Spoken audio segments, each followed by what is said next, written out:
Welcome to the Graveyard Shift. In today's episode, Jamie brings on a guest host, Kai. They dig in about the future and what we can do to prepare for it. Thanks for listening. Hi, this is Jamie coming at you from the Graveyard Shift. Today we have a special co-host, Kai, also known as my son. Would you like to introduce yourself and tell listeners a little bit about you? Hi, I'm Kai. I'm in grade 12, graduating this year, going off to university next year. I like gaming, playing bass. All right, awesome. So our first topic that we have today is on AI and how it's changing and how we need to fit into that changing kind of scape in the world. What kind of thoughts do you have on that?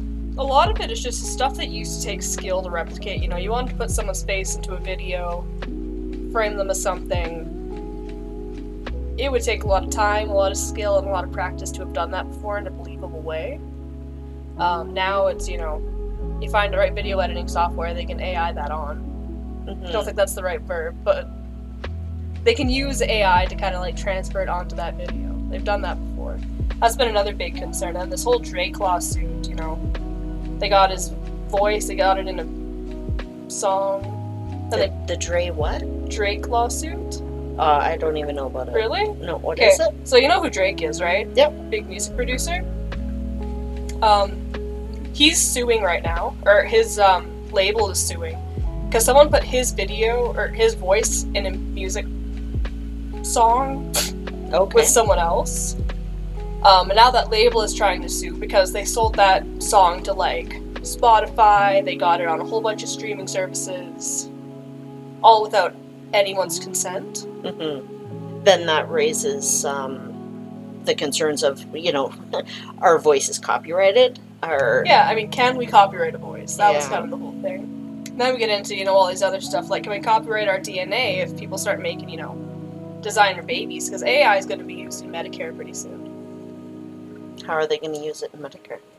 Or medical care. I missed the L there. Okay, medical care. How are they going to use it? Because you can see patterns in DNA. It's all the same 4 letters over and over again. Especially with, genetic diseases, they're going to be able to find those things that are wrong with it and then just replace that. But, then, what if people start picking traits for their kid? They want a kid with blue eyes. They both have brown eyes. So then they get their kid blue eyes because the AI can just generate the code that needs to be in to give them those blue eyes. But, where do we draw the line with that? And whose genetic material are we kind of copying that? The human genome right now is based off, I think it's 70% one person. They just replaced it with a more diverse one. Designer babies. That sounds like the wave of the future. I know, right? Yeah, I want a blue-eyed with great big eyeballs and frizzy black hair. Hey, that might be the reality soon, I want a super smart kid who's super strong and he's, But then is it really your child? Yeah, that's the other thing. But you made him, I guess, and what makes me your child? You made me. Yeah. And so how do you think that we need to change as a society in order to kind of fit? Really, it's a big legal thing. We need a faster law system because right now everything's getting passed so slow, and especially the American law system, they're so focused on, I think just recently they passed a law against trans people. They can't get health care anymore, which really sucks, but that's what they're concerning themselves with. Is that in Canada or the United States? No, that's just America. Yeah. They haven't put that in here. I don't think Canada would do that. No. Americans are crazy. They banned abortion, now they're banning healthcare. They banned books in Texas, in schools and stuff. What? Yeah. I haven't heard that. I have. I've seen pictures of it.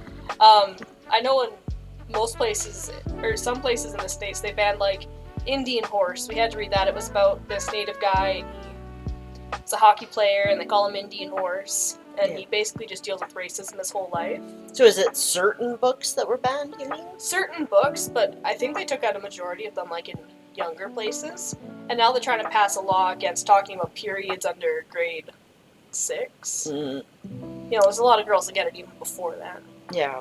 I know at the Christian school that in Terrace, where I used to live, they had they banned all of the Harry Potter books. What did Harry Potter do? Seriously, but because they're witchcraft, it was a Yeah. Christian school, so they saw it as Satanistic kind of behavior just from a book and a fantasy book. It's Yeah, I don't vibe with that kind of stuff. You know, when people get that into a belief. yeah. I'm fine with people believing whatever they want, but they start pushing it on kids, you know, people who are vulnerable, impressionable, and then it's something else. You know, it's kind of my issue with the law in the States. Mm-hmm. The Bible, religion, beliefs, they have no place in law. No, I don't believe they have a place in law either. Have you heard about that new scam that's going around where they phone with Mhm. your voice? Dad's been getting a bunch of those, hasn't he? Well, he's been getting phone calls. We don't know if it's actually that. I But think we got one to the house just the other day, because someone called, there was like a beep, and they were still on the line. do you want to explain what it is? Oh, sure, yeah. They only need about a 2 or 3 second voice segment to, like, completely replicate your voice, and then they can call people you care about, hold, quote-unquote, you, ransom. Yeah, but the AI actually makes the voice. Yeah, because it takes that 2 second long voice segment, you know, you can just say, hi, is someone there? And that's it. They got you. Yeah. They scammed a grandma out of 60 grand, I think, 2 or 3 weeks ago, because they got a clip of her grandson, and he was like, hey, Grandma, I'm in jail, I need 60 grand to bail me out. Mm-hmm. And she paid it, you know, that's the sucky thing about it. They're targeting seniors. And it's been like every scam since the beginning of time, but Yeah. Well, seniors don't usually keep up with the latest scam trends, and yeah, well, I went and explained it to Memer, just so she kind of, yeah. we have a code word and everything. I'm not going to mention it here. I think we should come up with a code word later. Yeah, well, your voice is out there now. Oh, God. It got me thinking, though, like, all those places where they have someone working, you know, a real person picks up the phone. That's a real person with a real life, you know, outside of work. And now someone can grab their voice, like, easily. You find out where someone works, which isn't hard nowadays. Everything is online. Yeah. You grab their voice, they're on the phone, boom, you got them. Yeah. So it's kind of got me thinking, like, do we replace those with AI voices? Like, is AI what we use to kind of combat AI? That's an interesting idea. Yeah. I think that's probably going to be how they have to do it. Yeah. They're actually, I just read that today. They want to use AI technology to combat all of these new AI That's all we can things. really do. So Yeah. it's gonna be AI fighting AI online. So weird. Yeah. And that's the thing, you know, when we have AI that's out of information, it's going to start feeding itself and making stronger AI. Yeah. So you have these two combating AIs. You Yeah. know? There was that, I think, New York Times reporter made a big political break. He got like some story on some big politician, right? Mhm.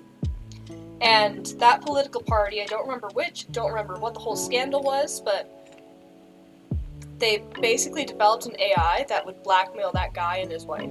And they called his wife with his voice, and they were like, hey, I got side chicks, I got whores, I don't love you anymore, I want a divorce. Like, every day for, I think it was 6 months. Mhm. And they called him with his wife's voice, you know, I hate you, you don't give me enough money, I'm a gold digger, I never loved you in the first place.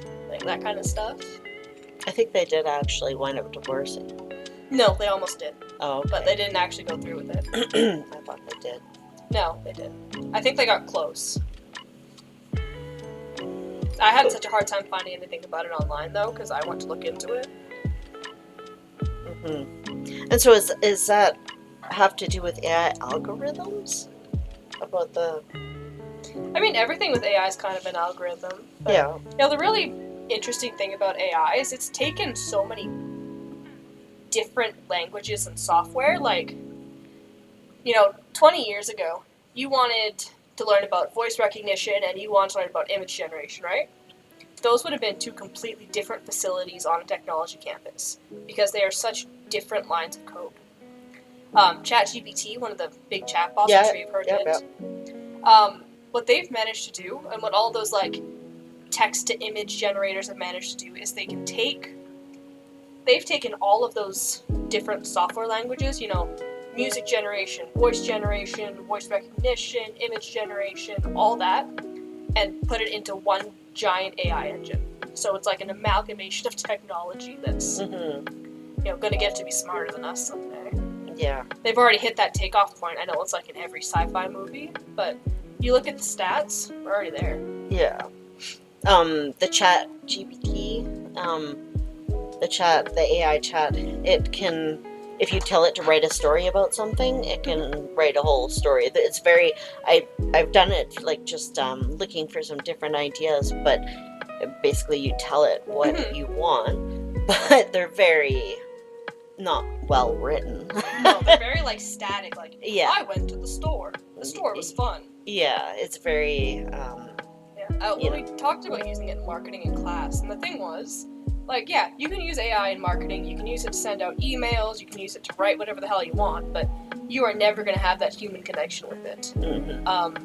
They actually used it on different sites, and they saw sales drop on every single one of those sites because, you know, it doesn't feel human. It's so static, like, you know those Chinese sites when they translate them to English, and it's like really bad grammar? Yeah. It's like that. I'm sure it'll get better. Of course, I mean, it's still, realistically, if you look at it, it's in its infancy. Not really. It's been out since 2017, and that's still in its infancy when you look at the scope of, you know, the human. Okay. How long humans have been It has the around. same mental capacity as a 9-year-old. We didn't know it had a mental capacity at all until about 4 months ago, and we discovered that back in like 2020 or 2021, it had hit the age of a 3-year-old. Now it's at 9. Oh. Huh. That was last month. I don't know where it is now. But like that is how fast it's developing. And ChatGPT taught itself grade level chemistry. Huh. Do you think robots can teach themselves things? Yeah. Like that's the scary part. It's crazy. Kids are growing up because they're trying to fit in with the older kids are seeing on social media. Because there's not that age separation that there should be. I find that was a big thing with COVID, you know? Social roles for different ages got broken down. Suddenly, the grade 9s and 10s are trying to like bully the 12th graders. Yeah. Like that's stuff that's never happened before in school. I just wonder what it's like. Like you look at these little kids, these little 5-year-olds and stuff. That's really the only thing that they've known. Like that's how they've been brought up. Don't touch people. Don't get near people. Clean your hands. Clean your hands. Like we're gonna have a whole bunch of Howie Mandels running around out there, scared of germs, scared of everything. But adults really just don't seem to get the concept of like that is the whole social world now.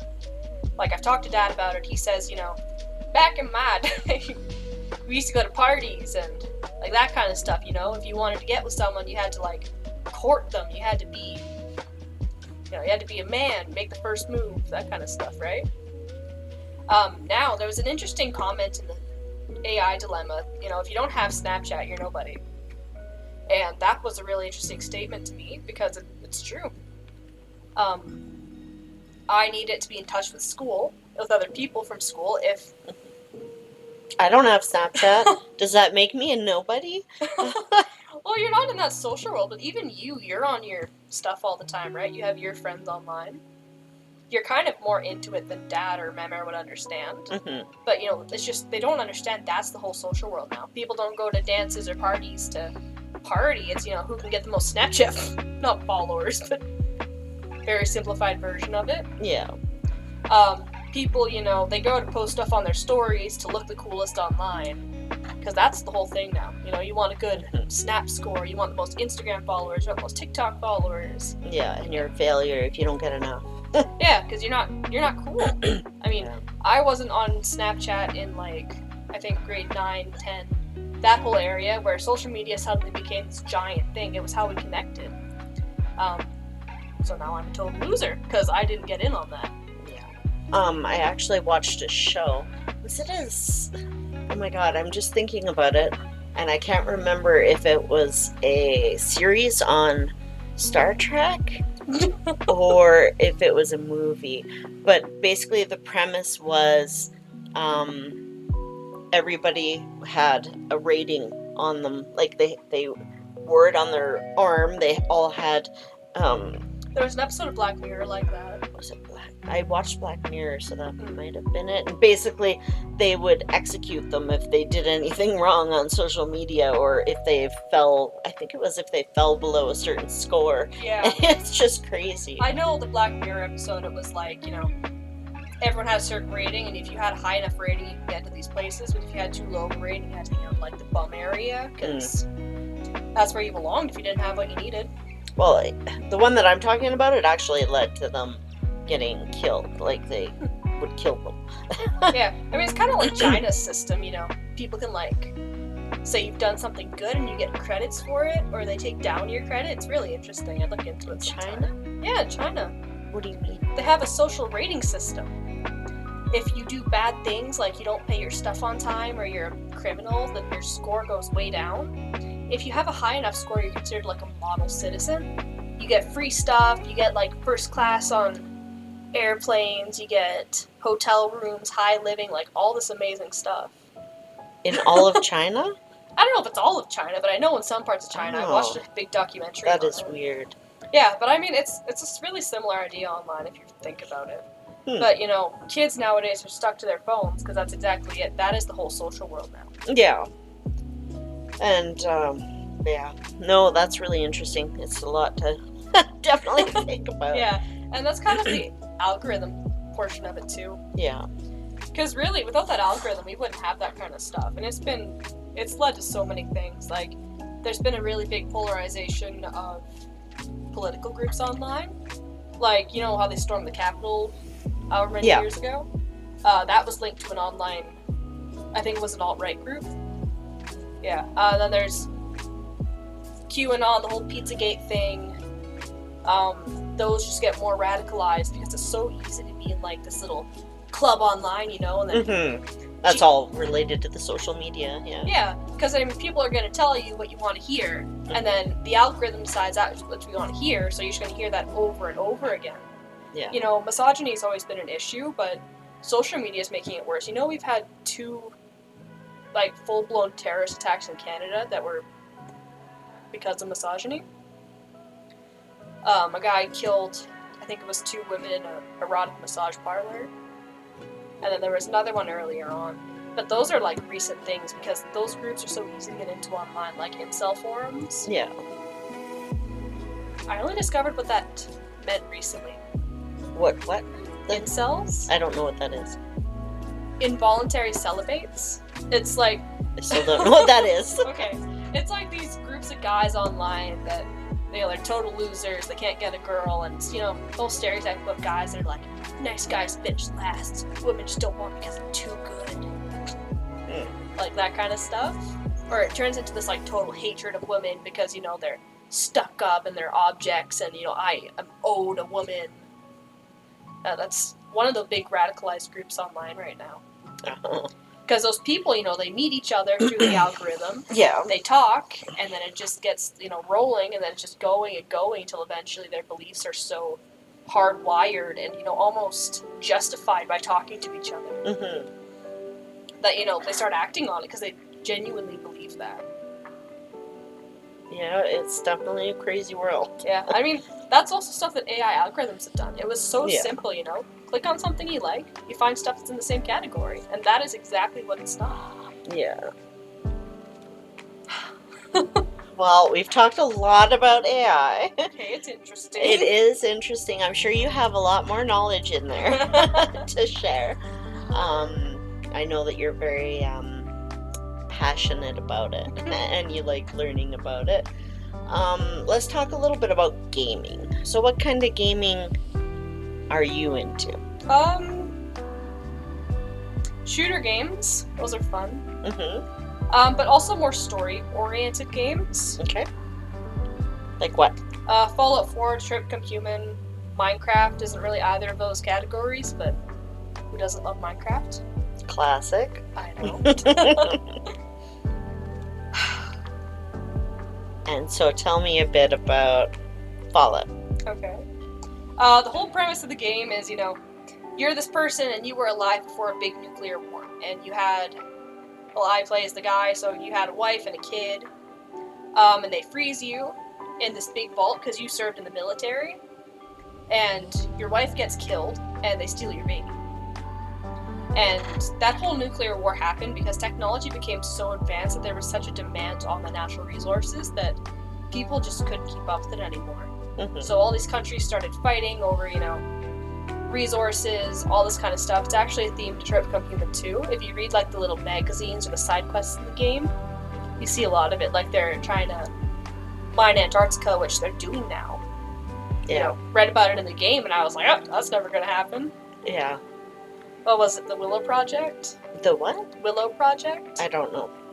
They're mining Antarctica. That's crazy. Yeah. You'd think just, for the sheer having to dig through that much ice would Yeah. Well, be beyond the scope of how much it would cost to do. you would think. And so why do you think Fallout 4 has been kind of with us for so long and still popular? Don't know if it's fully popular as such. I'd say it's one of the bigger games, but it's interesting. It's a story that you pick. You can kill whoever the hell you want, or you can make as many friends as you want. That's what I did. I have I think 18 settlements in one of my saves, and they're all full of people I tried to save. I'm pretty sure on other ones you killed everybody. So. No, pretty sure. That's great. You didn't like certain people, so you'd kill them so Okay, you wouldn't have to look at them. No, if they're ugly, I send them to the weird, crappy settlement. Oh. But I still, I'm trying. You're trying to change. People in Animal Crossing, they see an ugly villager and they're like, get the hell out of my village. But Braden, I know he just kills everyone. He went with the Raiders and they just kill everybody and get a whole bunch of money, which is a path you can take. Yeah, so it has a lot of replayability. Yeah, and it's a story that I really feel like people can get into. It's the threat of nuclear war, which we have dealt enough with in the past 5 years, so years. It's the aftermath of it, You are that one person who has survived everything, and now you're trying to make a life for yourself. And really, what are people trying to do besides make a life for themselves? Yeah, no, for sure. Can you foresee the world ever becoming like it is on Fallout? Do you think something catastrophic will happen that nearly ends the human race, except for some little stragglers? Well, you know what the Manhattan Project is, right? Do you want to know what the Manhattan Project is? Yes, I do. It was basically a think tank of all these different people that were top of their fields. There was nuclear physicists, there was theoretical mathematicians, there was biologists, there was... Did I say physicists? Yes, you did. Okay. Well, there was a lot of physicists, but there was these group of amazing geniuses for their time. And they came together and they made this huge discovery, or this huge invention, and it was nuclear energy. And then that information was in the States, and they basically weaponized it, making nuclear bombs. And I think there was 9 people there, and 7 out of those 9 killed themselves. Because they couldn't live with what they had built? Yeah, because they made this invention that could have been huge, It was a renewable energy source, because, when it produces energy, it recreates itself through that reaction. It was this amazing thing that could have been used for so much good, and then they weaponized it. And these people that invented it, they knew how much damage it could do. Mm-hmm. They knew what it was going to do to humanity, and... So why didn't they go ahead and use it for good as well? Well, we have in 9 countries, but only in 9 because of the UN, which we invented as a result of the Manhattan Project. Yeah. But, I think that's kind of a testament to humanity, We are going to invent things, we are going to destroy things, we're going to weaponize everything. We already did it with AI, and how long has that been around? But I think in the end, we're more than capable of figuring out how to fix it. Yeah. I think that's what separates us from any other species on Earth. Yeah, we're stupid, we have violent impulses, but we're smart enough, and we're capable enough to not do that. Mm-hmm. That is very true. And what about Detroit Become Human? What do you think? Do you think it has any kind of? We've talked a lot about AI already. What kind of things are in Detroit Become Human that are in our everyday life? Or maybe in our. You have Siri. We use Cortana. We have our Hey Google. It's really the same concept, except now that robot can cook, clean, parent your kids if you don't feel like it, send your kids to school.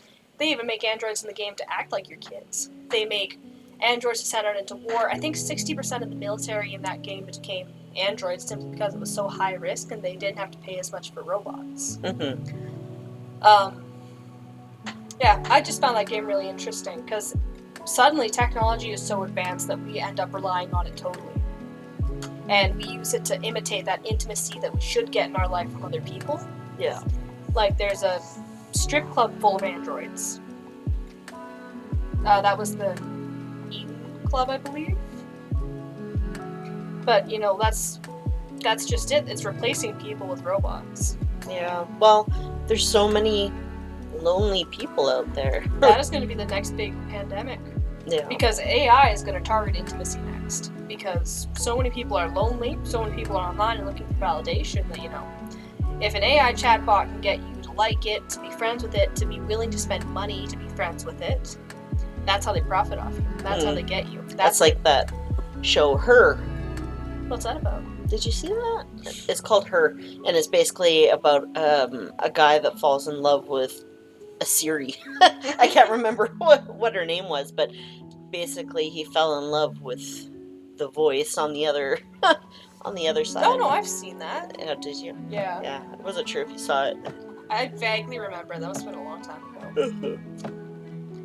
But yeah, I mean that's exactly what happens. People start dating robots in the game because they're better than people. You know, you tell them to stop doing something. There's no arguing. There's no fights. It's just they do it. They're perfect.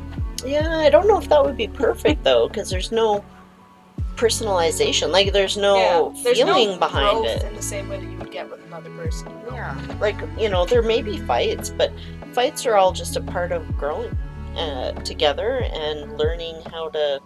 It's humanity. It's basically that would be taking away our humanity. Yeah, I mean, it's exactly what it is. But I mean, you're someone that's immature, you know, you're young, you feel like the whole world's against you. Are you going to pick a real partner, someone that you have to put effort into courting, someone that you have to put effort into loving, into being willing to fight with, to grow with, to, you know, do all that stuff with, or a robot that's going to be like, I love you, you're perfect, let me bend to your every will. Yeah. I'm sure they'd program them to have a bit of mystery about them.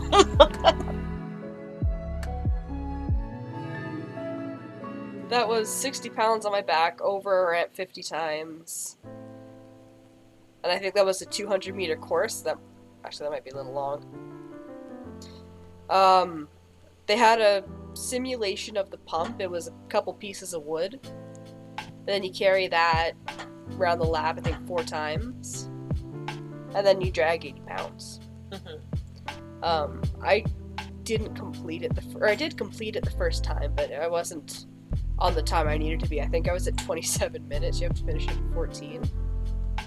So, off to a pretty bad start, but then I got onto my S100 and I did pretty well on that. I think I was 97. I learned how to use pumps. We pumped out of a ditch. That was a fun day. Got to run around with the hose, spray things. Yeah. I think that's what people go into being a firefighter for the most part. It's fun.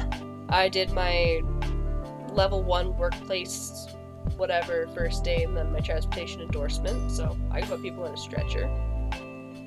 Hopefully something I won't have to use, but never calls for it. I don't know what situation I'd have a stretcher but not a medical professional. Yeah, but back on that healthcare bit, you know, you mentioned that places here are getting overrun. It's taking forever to get a referral, so people are just going to different countries to get these cosmetic surgeries done. I'm sure you've heard about that. Oh yeah, it's a lot cheaper to go to other countries, but then when they come back, they wind up with all these complications due to improperly cleaned things or not being able to stay in the hospital long enough for care. So then they come back here, and then our healthcare system has to, pay for the negligence of other places. But it was worth it for that really fast BBL. Were you online when that was the whole big thing? It was like going to the Philippines for a BBL or whatever. I don't know if I want to ask what a BBL is. Brazilian booty. Okay. That was the whole big thing, because people were sitting funny on the planes because they couldn't sit down right after their surgery. It's exactly what you're saying. I think you can get blood clots and stuff too if you go on the plane within a couple of weeks. Yeah. So that's kind of counterintuitive. That's what you were saying, though. People can't stay in the hospitals long enough. They're not getting the right health care they need after those surgeries. Then they're coming back and making it our problem again. Yeah. So how do you think we solve that? Is it by bringing doctors in, or do we put some kind of restrictions on people going to other countries for cosmetic procedures? For specifically cosmetic Not just procedures? cosmetic, I guess, but, that's kind of been what...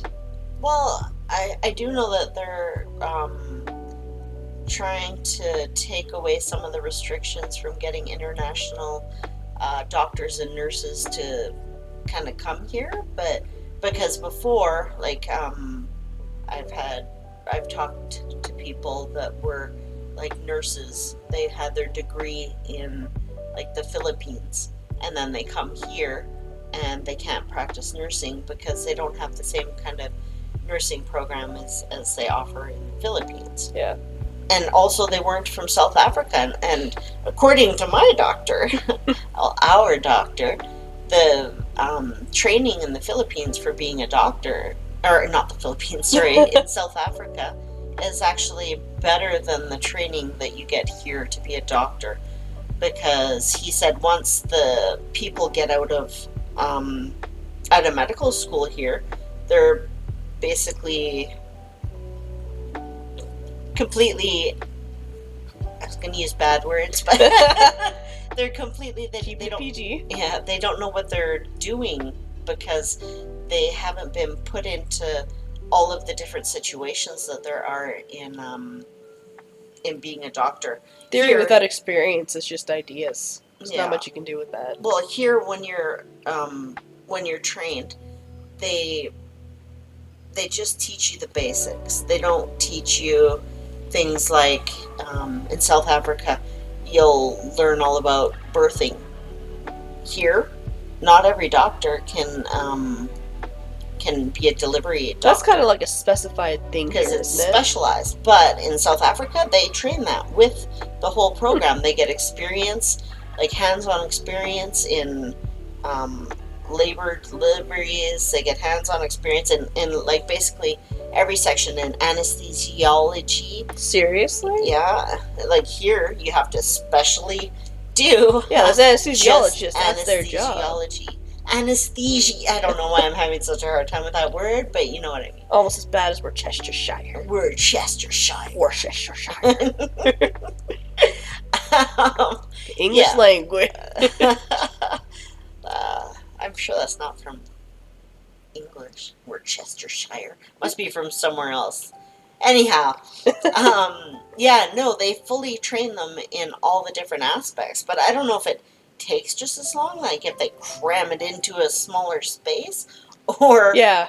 or if the training is actually extended there. Like, so I guess it depends on what the quality Well, of care is. There's no way that you're gonna get the same knowledge that you would as someone who's gonna like specialize in it, you know? But he says they get out and they are like, they don't know what to do. You basically have to train them in everything once they get out and start practicing. And it's a lot worse here than when somebody gets out in South Africa. They've had hands-on experience with doing all of these different things. And realistically, I think practical knowledge is just as important as reading from a book, right? Yeah. Like, you have to get a lot of that hands-on training. Not that they don't. They have to do their practicums and or whatever they call them. Residency? Residency. Yeah. Well, I think it's important that you have both, you know? You need theory and experience to be qualified to do something. You can have just theory, no experience, you haven't done it, you know? You have thoughts of how it should go. If you have just experience, well, great, you know how to do it, but how the hell does it work? Yeah. You need both to actually be... What's the word? You need it to flourish in your field. It needs to be cohesive. Cohesive. Or else you just suck. I think I'm just too tired and these words are not working anymore. Cohesive. Too big, too many syllable. I cannot clap enough times. Yeah, no, you definitely need both for it to work. Like, Yeah. I did social work, and you know, I did all my learning during the school year, and then at the end we had a couple-month practicum, month and a half, I don't know, like where we actually went out and got to use our skills. Yeah. And I think both are just as important, for sure. I got more out of the practicum stuff because Yeah, I find I got I've always the been job. more of a hands-on learner. Yeah. You can tell me stuff for hours and hours, but it will not click until I'm actually doing it. That's been my whole thing with calculus, you know, we'll get the notes, I won't understand a damn thing I'm doing until he gives me the assignment and I'm doing it, and then it's like, oh, okay, this goes here, that's how that works. I know what I'm doing now. It's been like that in every class I've taken, that's why I generally prefer the sciences over the not sciences. Over the not sciences. You know, like those mathy courses, the more theoretical ones. Social studies. I hate social studies. God. There's nothing hands-on about social studies. Well, actually, I guess there was once. You know, feudalism, that whole system? They gave one kid in the class, like, a massive pile of candy, and the rest of us got, I think, one piece. Because they're trying to teach us about feudalism. Did you guys start a, what do you call it, Revolt? yeah, revolt and you pull out the pitchforks? I tried, okay? I really wanted that big pile of candy. No one else was on board. I kept saying I was gonna... So you guys honestly didn't revolt and take them out? No! Well, I guess I kept talking about assassinating the king, and I kept trying to convince everyone else to join me and do it. And then the teacher at some point caught wind of it, and then she was like, okay, the king gets assassinated. Congratulations. But you guys still lost because, like, the next guy in power... If He gets all the candy. Yeah, like, what was the point of that then? Great, we killed one guy, we still get no candy. Yeah. I No, find... there's always somebody that fills in that's just as bad, if not worse. And won't give me my candy. Yeah, that was my first real That's a cool. rage over how our money is distributed moment. No candy for me? That's pretty funny. And they kept it after class, too. They didn't, like, distribute it after. What?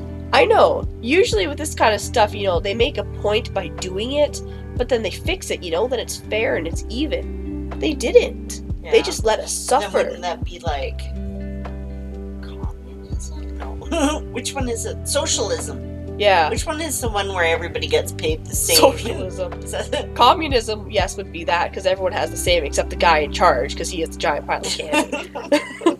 Very animal farmy. Yeah. Oh.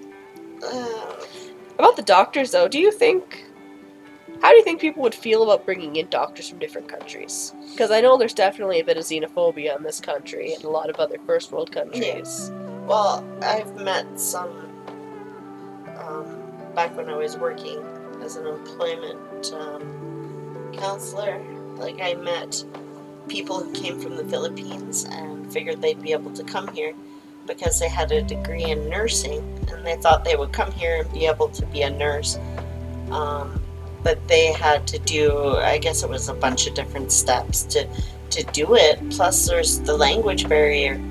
And Well, I think that language barrier would be part of the hardest stuff to get through. Because, I mean, it's a job that entirely involves around communication. yeah, you have to be listening very carefully to people and getting cues that, you know, you might not be picking up. Yeah, it's not always going to be at face value. That's the thing. Yeah, so it's pretty hard to be in those kind of positions if you're not able to fluently speak the language. Yeah, and then you have to pass on that knowledge to someone else. Yeah, but they're, you know, they also have people that are interpreters and, you know, maybe, I don't know, yeah. But it's definitely a barrier. I think they have to kind of learn fluent English before you can be in a healthcare kind of situation. Well, it's definitely interesting. I mean, it's definitely one way to solve a bit of the crisis here, but how do you think people are going to respond? I guess having a... People would respond well because then they could finally see somebody, Yeah, like even but you know if people, we they like got to complain. nurse practitioners, like I would go see a nurse practitioner in a heartbeat. But I think even the nurse practitioner that we have that operates from the other health center, I don't think is available all the time. I think it's just a once in a while thing. So You know, we were talking about our doctor being on vacation. I know he goes on vacation constantly. He's been on vacation for the past month. I'm booked with a nurse I think it's practitioner. 2 months. I waited 3 months to get into the doctor. I know, but anyhow, enough with the healthcare stuff. I think we've talked about it all. What do you think? Yay! Did you have any more to add? No, I think that's about it. Hey, thanks for joining us on the Graveyard Shift, part of the Undead Gaming world. This has been Doza and KillerChick coming at you, and hopefully giving you some insight into our views and something to think about. We appreciate you being here. If you want only podcast content, then hop on over to the Graveyard Shift YouTube channel, or stick around on Doza's YouTube channel, and make sure to like and share. Until next time, signing off.